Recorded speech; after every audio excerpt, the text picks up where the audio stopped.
Hey everyone, welcome to Dama Scaling YouTube channel. I'm your host Eddie Wang, and we are going to talk about the second and the third round of this match. We are going to talk about all the way back to the end, which is, I think it's all crucial to talk about the entire round, the entire match from here on, because CBM did change its play style, and this is all according to the round lead that he gained in the first match that we covered at the beginning of the series. And so that CBM now gets to play a little bit more aggressive, but he also still plays with extreme caution.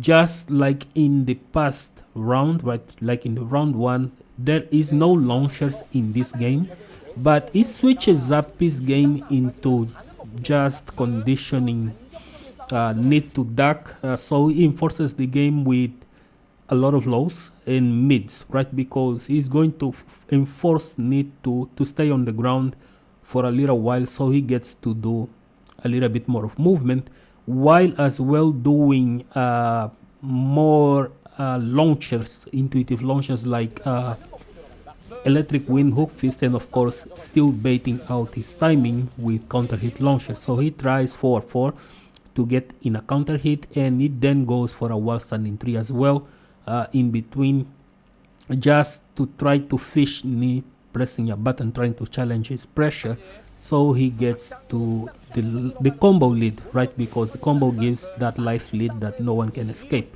And in between that, CBM gains the positional advantage as it tries to corner knee, and knee is so patient in this match and so careful in blocking everything, but still doesn't put him out of wave dash mix-ups and intimidating dash. Really just put him in the corner and make his life a little bit harder. But Ni is not any guy, right? We all know how he plays, and just by doing small side steps to the right, he gets to corner Jin.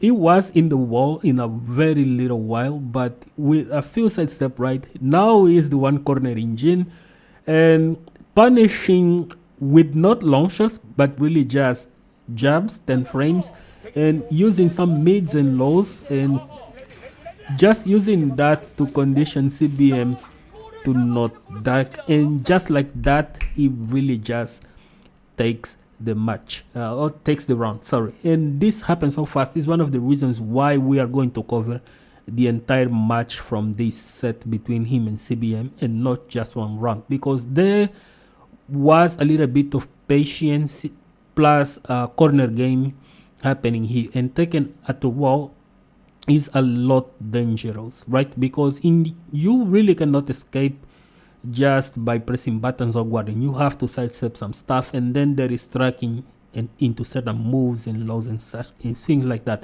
But CBM still got his composure on, and he just did more of the same, which is to continue to poke and condition Ni into blocking low. And now instead of using lows, he is using mids into pressure to check him out, just in case he tries to challenge without putting himself too much at risk. And then CBM does the unthinkable. These hits that he is taking it, the jabs that he is doing, he is taking it, and while blocking, he is really just analyzing his timing. And this is really key with Jin, and we talked about this in the rhythm cycle, if you guys remember. And the timing is one hell of a way to play Tekken, and this leads to one of the hardest things that Jin mains needs to do right now, which is that before on season 2, if you knew the timing of your opponent, Jin was an extremely hard character to approach against, because that right leg was really the doom of many people that are really impatient. So these jabs that you are seeing CBM taking it and trying to block it, it's really just analyzing. And then he analyzes enough, and in between this timing, he gets to hit a forward 4, which leads to a counter hit launcher. And the hardest part, of course, the pickup, which he practiced this almost as always, and it's every single time he can, he practice this combo, so he gets to be consistent with it. Sadly, this isn't something that not many Jin players can do these days without Zen, and it's one of the reasons why Jin is so difficult to play. But this combo is essential to Jin, as you guys can see, specifically if you are playing someone that is always trying to press buttons with you. So timing is one hell of a way to beat out these people, because 4-4 not only is going to beat people that ducks, it's an excellent space control, but it's an excellent timing judgment, right? It's a good way to judge people into timing. So when he does the combo and ends at the wall, because this gives an insane wall carry, then CBM gets to try a 50-50 mix up with Demon's Paw, and it lands, and just like that, this match is technically over, because now he has the wall and it takes the throw, and that was really smart. Some people say, oh, he failed to broke. No, CBM didn't fail to break this throw. He actually took the throw so that if he takes the throw, it will be against the corner. So he decides to take the throw and take the Okizeme mix up, and now he not only still has the lead of the match, but he managed to land a hit, and all he can do now is just a low, and just like that, the match is almost over, and he gained another round lead. So this plays a huge role on the round 4, which is the final round of this match, which he wants. And CBM, being the type of hard player, right, that has a good amount of body percentage on his execution, now he gets to play a little bit more with some risks. So you guys seen the first combo of the match came in the round 3, right, which is where he won due to that forward 4 timing thing. And in this match, CBM does another crazy thing, which is hop kicking people who are trying to dash in, because Nee was a little bit impatient here, and so he got to launch him with a risk taking, and then just lead to a good chunk of lows, and just like that, he is on the life lead again, and he already ate over 50% of the health of Nee.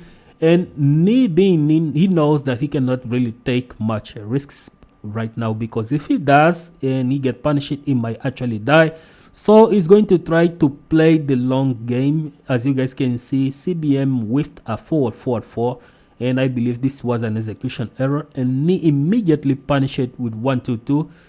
But then those lows are just keep piling up, and Nee goes for a homing, obviously, to beat out the side steps into duck and gain a bit of damage from it, and tries to really just capitalize. But CBM is so focused right now, and the space control and the good amount of lows is what kills Nee in this match.